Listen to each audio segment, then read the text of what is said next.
નમસ્કાર સ્પર્ધાર્થી મિત્રો, સ્વાગત છે આપનું આજના લેક્ચરમાં. તો પર્યાવરણનું આપણું આ ત્રીજું લેક્ચર છે, જે એનસીઆરટી સિરીઝ તેમજ વનપાલ માટે આપણે સ્પેશિયલ આ સિરીઝ પણ તમે ગણી શકો છો. તો તે વિશે આપણે અભ્યાસ કરી રહ્યા છીએ અને પ્રથમ ચેપ્ટરનું આ ત્રીજો લેક્ચર છે. તો આગળના બે લેક્ચર આપણે ન નિહાળ્યા હોય તો આપ નિહાળી શકો છો. શરૂ કરીએ આજનો આ લેક્ચર. હવે જોઈએ જીવાવરણ, બાયોસ્ફિયર. એમાં વાતાવરણ, જલાવરણ, મૃદાવરણ, મૃદા એટલે માટી, મૃદા ભૂમિ, આ બધાનો સમાવેશ જીવાવરણમાં થતું આપણને જોવા મળતું હોય છે. તેમાં વિગતવાર હવે આપણે અભ્યાસ કરીશું. પૃથ્વીના મૃદાવરણ, જલાવરણ અને વાતાવરણ જે ભાગમાં જીવસૃષ્ટિ વ્યાપી છે તેને જીવાવરણ કહેવામાં આવે છે. જીવનું આવરણ એટલે જીવાવરણ. આપણે જે પણ પૃથ્વીનો ભાગ છે તેમાં જૈવિક ઘટકો છે તેને આપણે જીવાવરણ કહેતા હોઈએ છીએ. જીવાવરણ એ પર્યાવરણના આવરણોમાં એક જૈવિક ઘટક છે. જીવાવરણ પૃથ્વીના અન્ય પડોની સરખામણીમાં પાતળું પડ છે. સૌર પરિવારમાં પૃથ્વી એક જ એવો ગ્રહ છે જેને જીવાવરણ છે. તો આ શું કહેવા માંગે છે? તો મુખ્ય વાત એ છે કે આપણી પૃથ્વી માત્ર એવો ગ્રહ છે જ્યાં આપણે જીવન શક્ય બનેલ છે. આના સિવાય બીજા કોઈ જગ્યાએ જીવન શક્ય નથી, એટલે કે અન્ય કોઈ ગ્રહમાં જીવાવરણ અથવા જીવ આપણને જોવા મળતા નથી. હવે આગળ જોઈએ. જીવાવરણમાં એક સજીવ બીજા સજીવ સાથે જોડાઈ પોતાનું અસ્તિત્વ ટકાવે છે તે પરિસર તંત્ર એટલે કે ઇકોસિસ્ટમ તરીકે ઓળખાય છે. આપણે એકબીજા પર આધાર રાખીએ છીએ, જેમ કે માનવીમાં જુઓ, આપણે વનસ્પતિઓનો આહાર તરીકે અથવા માછલીઓનું તો વગેરેનો આહાર તરીકે ઉપયોગ કરી આપણા જીવનમાં એમને ઢાળીએ છીએ. તો એ પ્રકારે એક સિસ્ટમ તૈયાર થાય જેને પરિસર તંત્ર અથવા ઇકોસિસ્ટમ કહેવામાં આવતું હોય છે. હવે જોઈએ આગળ કે માનવ જીવન પર પર્યાવરણની અસર, કે પર્યાવરણ પર માનવ જીવન પર પર્યાવરણ કેવી રીતે અસર કરે છે. તો લગભગ 10 લાખ વર્ષ પહેલા માનવનો વિકાસ પર્યાવરણમાં પરિવર્તન આવવાના કારણે થયો હતો.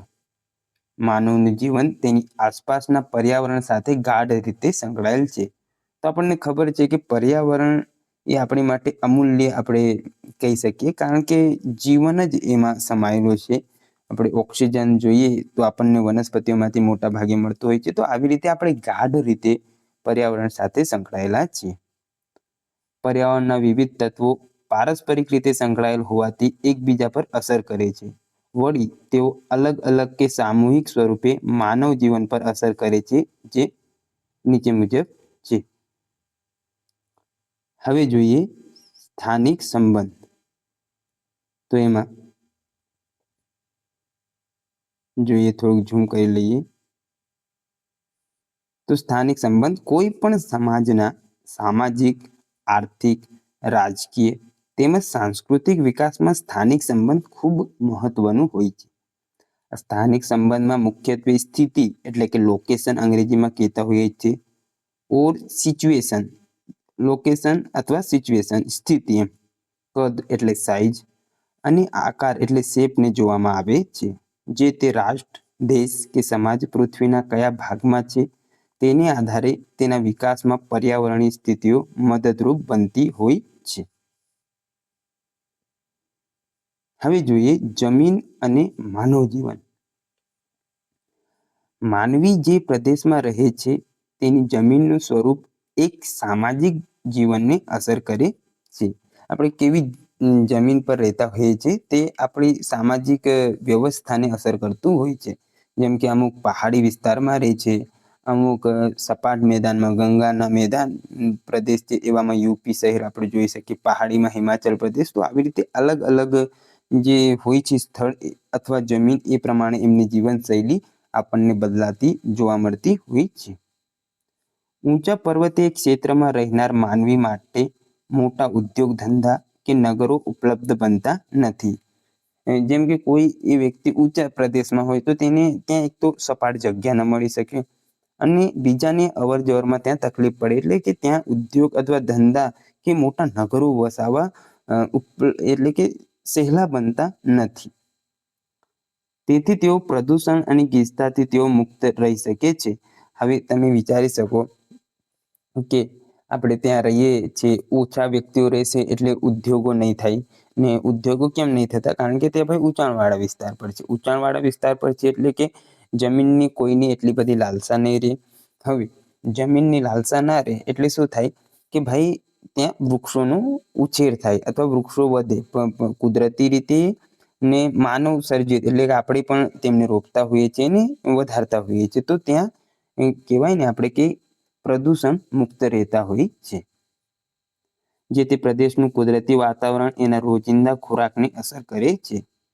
જેમ કે ભારતમાં ઉત્તર અને દક્ષિણ વિસ્તારમાં લોકોનો દેખાવ ખોરાક અને જીવનશૈલી એમનો જમીન સાથેનો સંબંધ દર્શાવે છે. હવે તમે જોઈ શકો કે ઉત્તર ભારતમાં આપણે રહીએ તો સામાન્ય રીતે ઘઉંનું વધારે પડતા ઉપયોગ કરતા હોઈએ છીએ. જ્યારે દક્ષિણ ભારતમાં તમે જાઓ તો ત્યાં ઈડલી ને એવું બધું ગ્રેવી વાળું ખાવાનું આપણને દક્ષિણ ભારતમાં મળતું હોય છે મોટા ભાગે. કારણ કે ત્યાં આપણે જોઈએ ને કે કેળા પર ખાવાનું આપણને પીરસે એટલે દાળ એ ગાઢી હોય. જે તેને જ્યારે આપણે ત્યાં પીરસે તો પાતળી હોય, એટલે કેળા પર તમે પીરશો કેળાના પાંદડા પર તો તરત વહી જાય. તો એવી રીતે હોય છે કે જે તે વિસ્તાર પ્રમાણે આપણે એમનો ખોરાકમાં પણ પરિવર્તન આપણને થતું જોવા મળે છે. હવે આગળ જોઈએ જળ અને માનવ જીવન. જળ એ જીવન છે. મનુષ્યને પીવા માટે શુદ્ધ પાણીની જરૂર છે. તો દૈનિક કાર્ય, ખેતી, ઉદ્યોગ, પશુપાલન વગેરે માટે પણ પાણીની જરૂરિયાત રહે છે. એક વચ્ચે આપણે કહીએ ને કે કહેવાતું હતું, બાળક બોલે કાળું કાળું પાણી સૌને વાલું વાલું.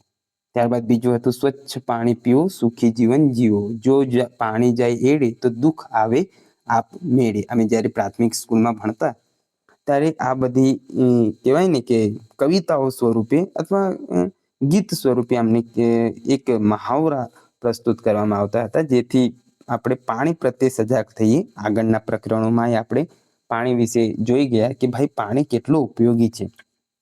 અને બીજી એવી વસ્તુ કે ભાઈ 100% આપણે પાણી લઈએ તો તેમાંથી આપણા માટે ઉપયોગી જે 71% ઉપયોગી પાણી તો કેટલું છે તે આપણે આગળના પ્રકરણોમાં જોઈ ગયા છે. પ્રકરણો નહીં, લેક્ચરોમાં. પ્રકરણ તો આ પ્રથમ જ છે આપણું, પરંતુ આગળના લેક્ચરોમાં આપણે પાણી વિશે વ્યવસ્થિત જોઈ ગયા છીએ.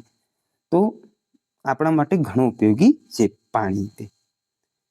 જે પ્રદેશમાં સાગર, ઝરણા, નદી, તળાવ, કુવા કે સિંચાઈની વ્યવસ્થા હોય છે ત્યાં સુખાકારી માટે જળ મહત્વનું બને છે.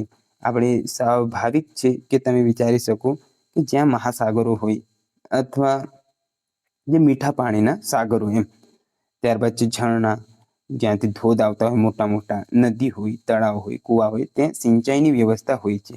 એટલે કે તેઓ ખેતી વ્યવસ્થિત રીતે કરી શકતા હોય છે. અને ત્યાં સુખાકારી જીવન જીવે, કારણ કે ખેતી કરી શકે એટલે કે ઉત્પાદન ક્ષમતા એમની વધારે હોય. ઉત્પાદકતા વધારે હોય ત્યારબાદ એ શું કરે, વેચે અને સારું એવું જીવન જીવતા હોય છે. મહાસાગરની આસપાસ જુદી જુદી સંસ્કૃતિઓ જોવા મળે છે. જેમ કે આપણી સિંધુ ઘાટીની સભ્યતા એ એક નદીની આસપાસ પ્રસરતી આપણને જોવા મળે. એટલે કે મોટા ભાગે સભ્યતાઓ કોઈ નદીની આસપાસ જ આપણને વિકાસ પામેલી જોવા મળે છે. કારણ કે ત્યાં એમને જળ ઉપલબ્ધ હતું. જળને લીધે મત્સ્ય ઉદ્યોગ, વહાણવટું તથા વિદેશી વેપાર થઈ શકે છે. આમ માનવ જીવન સાથે જળ અભિન્ન રીતે સંકળાયેલું છે.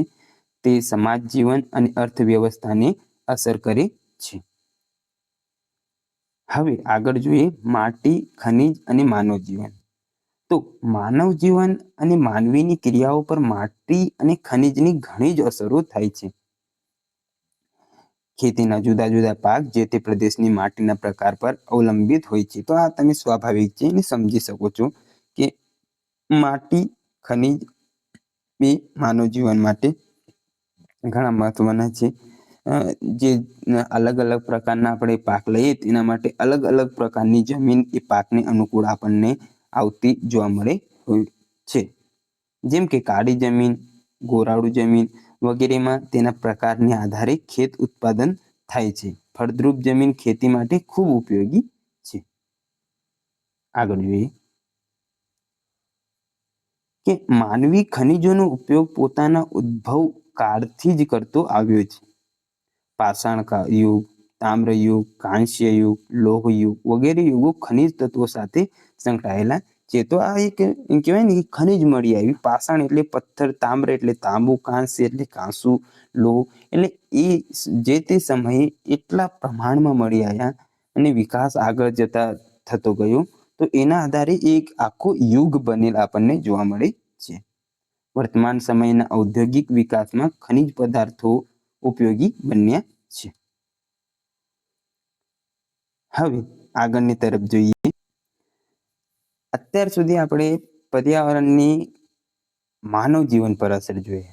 હવે પર્યાવરણ પર માનવ જીવનની અસર જોઈએ કે આપણે પર્યાવરણને કેવું રાખ્યું છે, એનું સદુપયોગ કર્યો છે, દુરુપયોગ કર્યો છે, એ બધી બાબતોનો હવે આપણે અહીંયા વિસ્તારે અભ્યાસ કરવાના છીએ.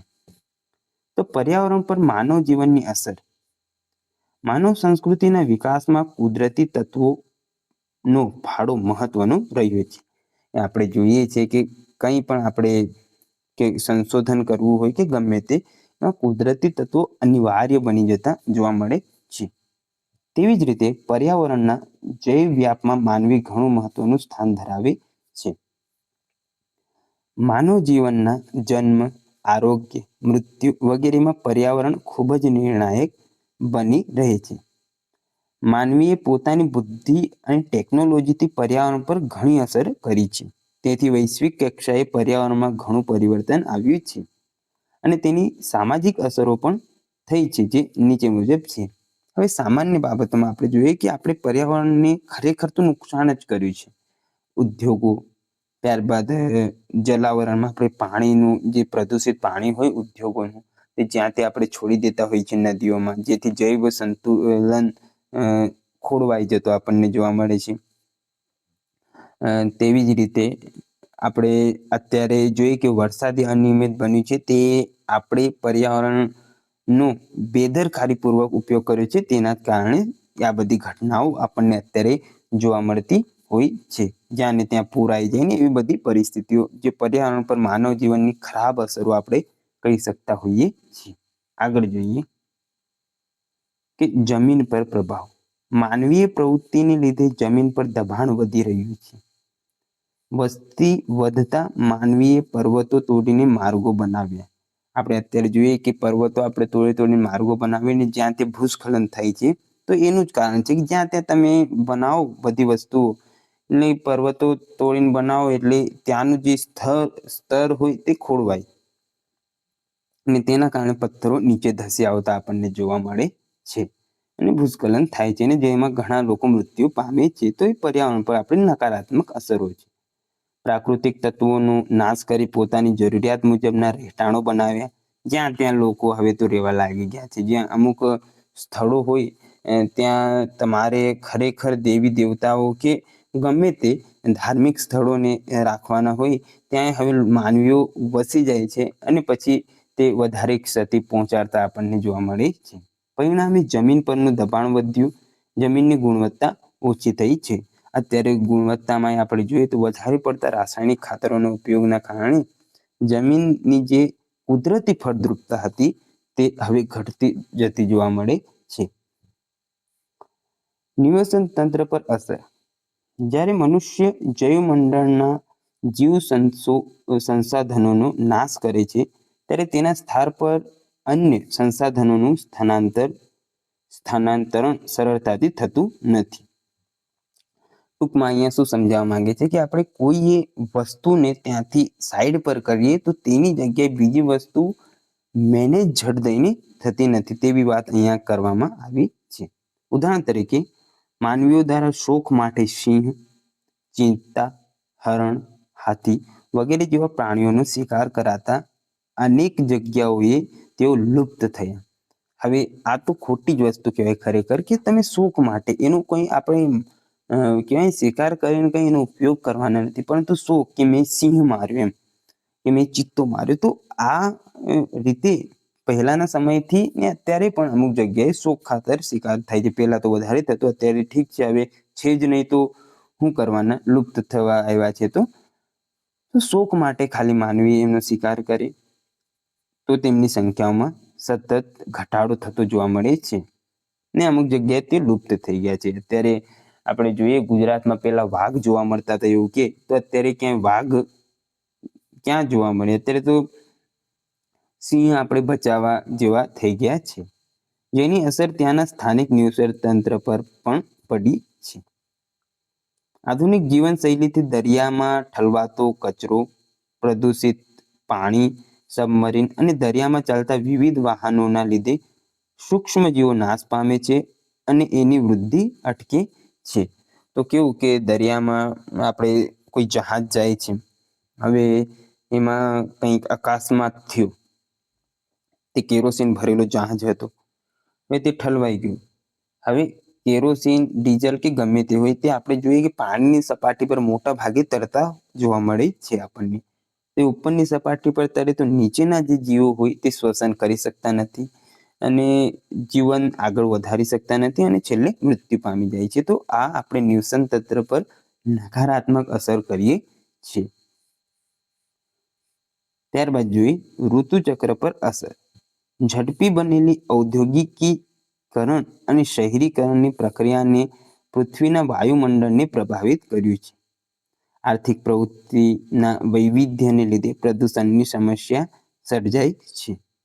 પ્રકૃતિના નિયમોમાં પરિવર્તન આવ્યું છે. અત્યારે તમે જુઓ ને અમુક વાર તો શિયાળામાં વરસાદ આવી જાય, ઉનાળામાં વરસાદ આવી જાય, તો આ બધાને પછી આપણે છેલ્લે અવગણવા માટે શું કહીએ કે માવઠું, પણ ખરેખર પહેલાના સમયમાં કહેતા હતા પરંતુ લોકો માનતા નતા કે આવું થશે આવું થશે.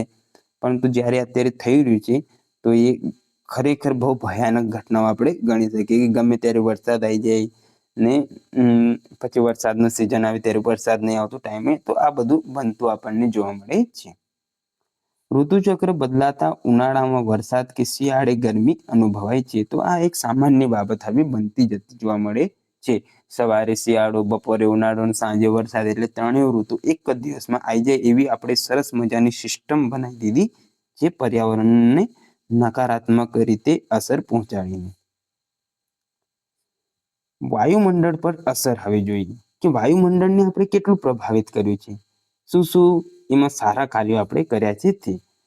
તો માનવીય પ્રવૃત્તિને લીધે વાયુમંડળ પર અનેકવિધ અસર થઈ છે, જેમાં વાયુ પ્રદૂષણ જોઈએ આપણે.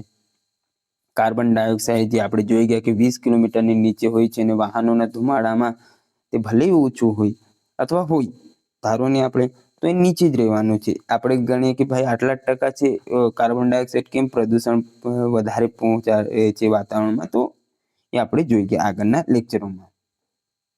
ત્યારબાદ ઓઝોન સ્તરમાં ગાબડું, ગ્રીન હાઉસ ઇફેક્ટ આપણને અત્યારે જોવા મળે છે. તો આ એક મુખ્ય ઘટનાઓ છે. વિશ્વ સ્તરે હિમનદીઓ પીગળવા લાગી છે. ઘણા દ્વીપ જળમાં સમાતા જાય છે, જેમ કે માલદીવ ને આ બધા દેશો છે. હવે તેમાં ધીમે ધીમે પાણીનું કહેવાય ને કે સ્તર વધી રહ્યું છે. ટાપુ સ્વરૂપે આવેલા દેશો છે, તો તેમાં હવે પાણી વધી રહ્યું છે દરિયામાં. કેમ? કારણ કે હિમ એટલે કે બરફ છે તે પીગળવા લાગ્યું છે અને પાણીનો જથ્થો દરિયામાં વધી રહ્યો છે ને હવે ધીમે ધીમે એ બધું જળમગ્ન થઈ જવાનું છે. ઔદ્યોગિક ક્ષેત્રમાં રચાતા વાદળો પ્રાણઘાતક નીવડ્યા છે. કેટલીક વાર એસિડ વર્ષા થાય છે, જે માનવના જીવન પર વિઘાતક અસર કરે છે. હવે જોઈએ જળાશયો પર અસર, કે આપણે પાણીને કેટલું ચોખ્ખું રાખ્યું છે તે. આધુનિક માનવીએ જળાશયોની જુદી જુદી રીતે ઉપયોગ કરી તેના કુદરતી પ્રવાહને બદલ્યો છે. પોતાની જરૂરિયાત માટે કૃત્રિમ જળાશયોનું પણ નિર્માણ કર્યું છે. આપણે કોઈ દિશામાં વહેણ હોય નદીનું, તો તે વહેણને બીજી બાજુ આપણે કરી દઈએ કે ત્યાં ડેમ બાંધીને અહીં પાણી લઈ જઈએ, ત્યાં પાણી લઈ જઈએ. પછી આકસ્મિક રીતે અથવા હવે વરસાદના કારણે પાણી આવે ને પછી ડેમ તૂટે તો બધા માછલીઓ બની જતા આપણે જોવા મળીએ છીએ. હવે જોઈએ કે જળાશયોનો કુદરતી પ્રવાહ બદલતા તેના ધોવાણ અને ખવાણને લીધે અનેક દરિયા કિનારાના ગામો પાણીમાં સમાઈ જાય છે, એટલે કે લોકો માછલી બની જાય છે એમ. હવે આપણે સ્વાસ્થ્ય કેટલું સારું કર્યું છે તે જોઈએ. આરોગ્ય પર અસર. આરોગ્યનો ખ્યાલ મુખ્યત્વે જૈવિક અને શારીરિક બાબતો સાથે સંકળાયેલો છે. એક તરફ માનવીએ વૈજ્ઞાનિક શોધખોળ દ્વારા તબીબી ક્ષેત્રે સિદ્ધિઓ હાંસલ કરી છે, તો બીજી તરફ માનવી પર્યાવરણને હાનિ પહોંચાડીને પોતાના આરોગ્યને નુકસાન પહોંચાડે છે. એક તરફ તો આપણે કહીએ કે ભાઈ કેન્સર થયું, એનું આપણે આ સંશોધન કર્યું, પણ કેન્સર કેમ થાય છે એના પાછળનું કારણ આપણે જ છીએ કે ભાઈ વધારે પડતું રાસાયણિક ખાતરો અને બધાના ઉપયોગના કારણે આપણને જે કુદરતી તત્વો મળવા જોઈએ તે નહીં મળતા, અને તેના કારણે અંતે શું થાય, કેન્સર જેવી બીમારી. પછી આપણે શું કહીએ કે ડોક્ટરોએ તો આટલું બધું, અથવા અમુક દેશે તો આટલું બધું સંશોધન કે ગમે તે બીમારી, માત્ર કેન્સર નહીં, ગમે તે બીમારી અત્યારે જે વધી રહી છે પ્રમાણ, હજુ તો નવી નવી આવવાની છે. કોરોના અને એ બધા તો હજુ બચ્ચા છે કહેવાય, હજુ નવી બીમારીઓ આવશે. તો એનું આપણે ઉત્પાદકે આપણે છે. ત્યારબાદ એને પછી આપણે સંશોધન કરીએ કે આને મારવા માટે આ લાવવું જોઈએ. તો ખરેખર સર્જન કરતા પણ આપણે છે, ભલે તબીબી ક્ષેત્રે સિદ્ધિ આપણે હાંસલ કરી છે, પરંતુ આપણે પર્યાવરણને હાનિ પહોંચાડીને આપણે જે બીમારીઓનું ઉત્પાદકતા તરીકે કાર્ય કરેલ છે. શહેરીજનો પ્રદૂષણ અને પર્યાવરણની અસમતુલાને લીધે શારીરિક અને માનસિક રોગોનો ભોગ બને છે. તો અત્યારે આપણે જોઈએ બધા ગાંડા ઘેલા જેવા થઈ જાય અમુક અમુક તો, કેવી કેવી વાતો કરતા હોય.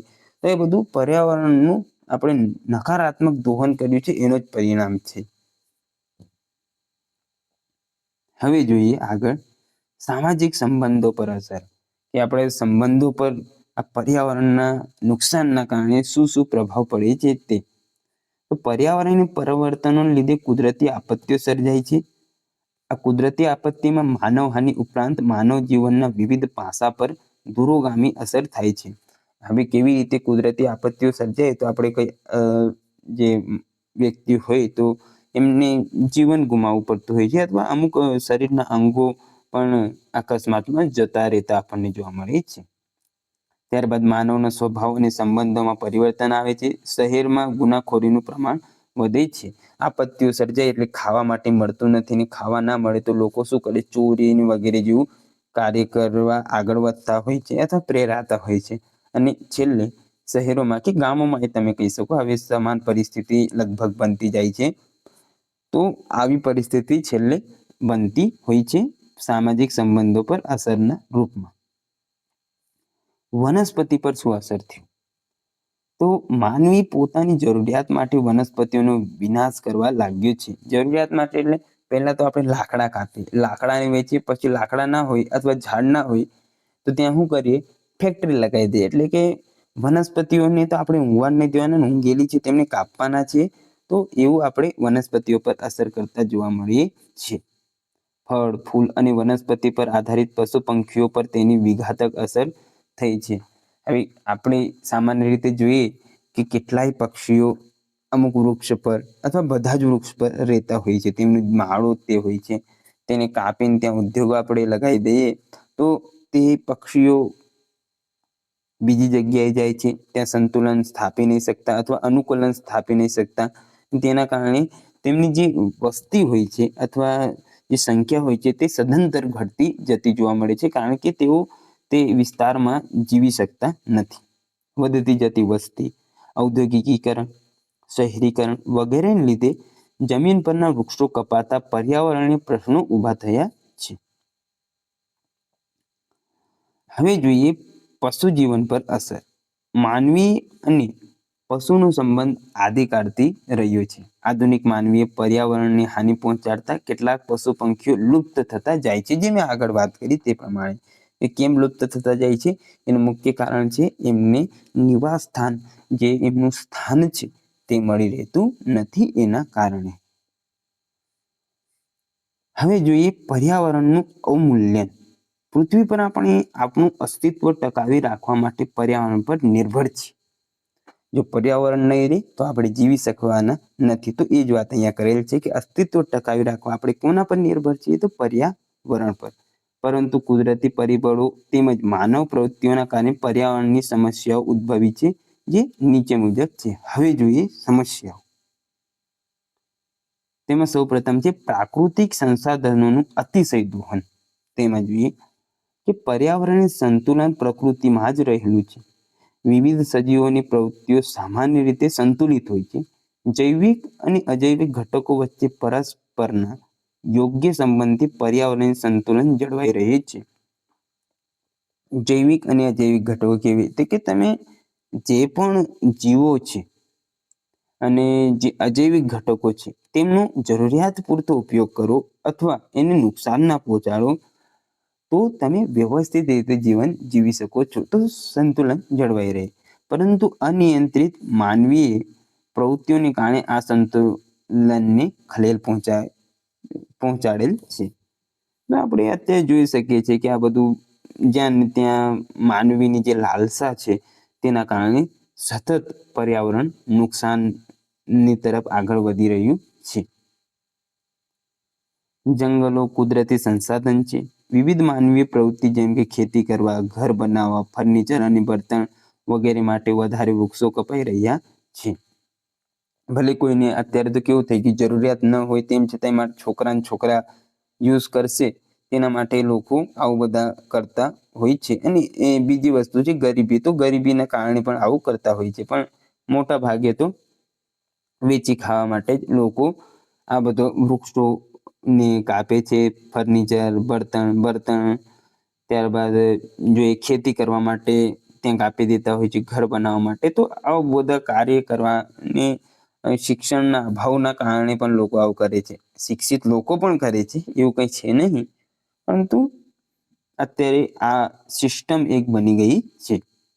વૃક્ષ ઉગાડવાના દર કરતાં વૃક્ષ કાપવાનો દર ઘણો વધારે છે, જેથી પર્યાવરણ અસંતુલન પેદા થાય છે. અત્યારે જેટલા વૃક્ષો રોપાતા નહીં એટલા વૃક્ષો કપાઈ રહ્યા છે, તેથી અસંતુલન પેદા થાય છે. અને ધોવાણ, ત્યારબાદ વરસાદ, ભૂસ્ખલન વગેરે જેવી સમસ્યાઓ વધતી જાય છે.